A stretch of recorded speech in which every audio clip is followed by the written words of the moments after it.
Assalamualaikum warahmatullahi wabarakatuh. Perkenalkan, nama saya Aidah Ainunisa. Di sini saya akan menyampaikan tentang hukum menyentuh mushaf.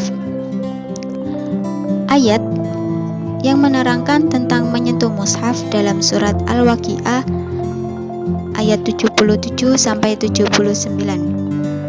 A'udzu billahi minasyaitonir rajim. Bismillahirrahmanirrahim.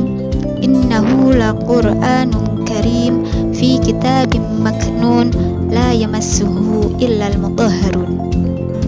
Yang artinya, sesungguhnya Al-Qur'an yang sangat mulia dalam kitab yang terpelihara di dalam Lauhul Mahfuz, tidak ada yang menyentuhnya selain hamba-hamba yang disucikan.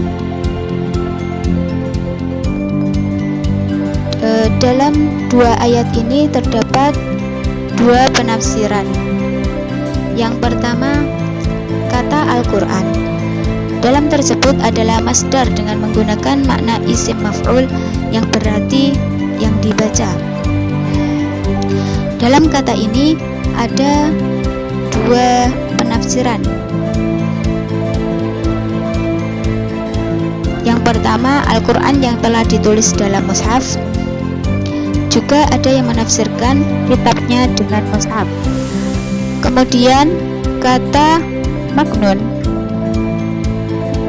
Yang pertama penafsirannya adalah Lauhul Mahfuz yang tidak dapat dilihat kecuali malaikat seperti malaikat Jibril dan Mikail.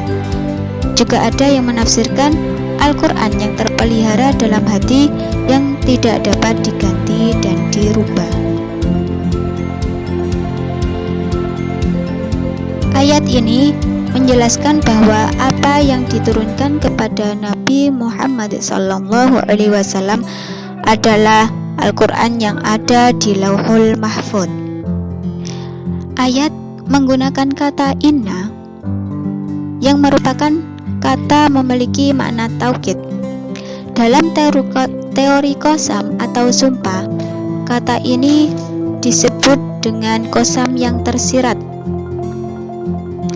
Artinya, ayat ini menunjukkan sesuatu yang urgen untuk disampaikan. Tujuannya menolak pernyataan dan tuduhan kaum musyrik yang mengatakan bahwa Al-Quran itu adalah karangan Nabi Muhammad SAW. Ini menurut Imam Ali Sobuni. Kemudian juga untuk menolak Al-Quran adalah produk budaya.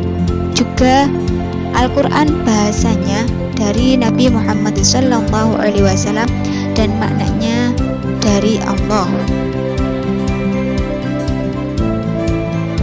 Kemudian ayat yang terakhir, la yamassuhu illal mutahharun. Penafsiran dari kata al-mutahharun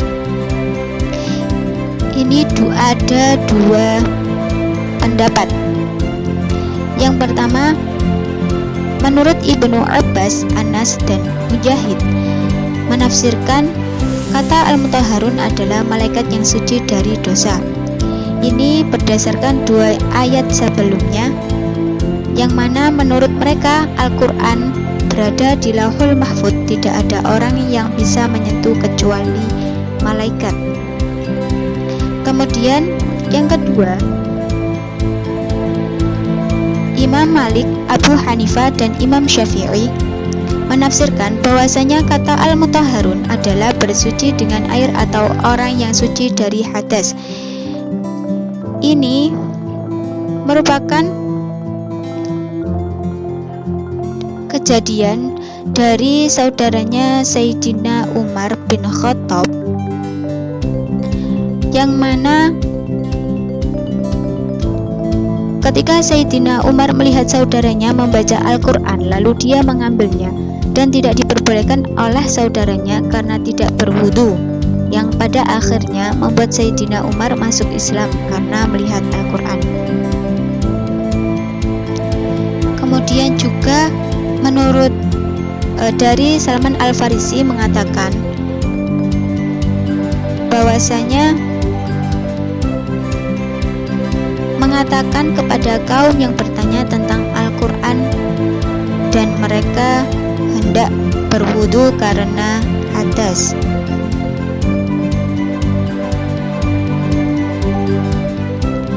Menurut Ali Sobuni, di sini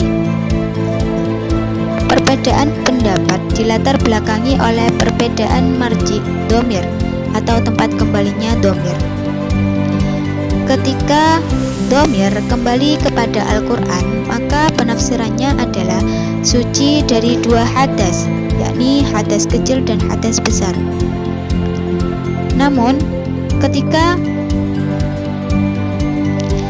domirnya kembali pada fi kitab, maka penafsirannya al-mutahhirun ditafsiri dengan malaikat-malaikat yang suci.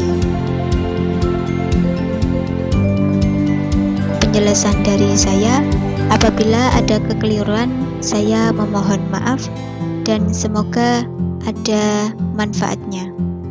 Terima kasih. Never give up to be success. Wabillahi taufiq wal hidayah, waridha wal inayah. Assalamualaikum warahmatullahi wabarakatuh.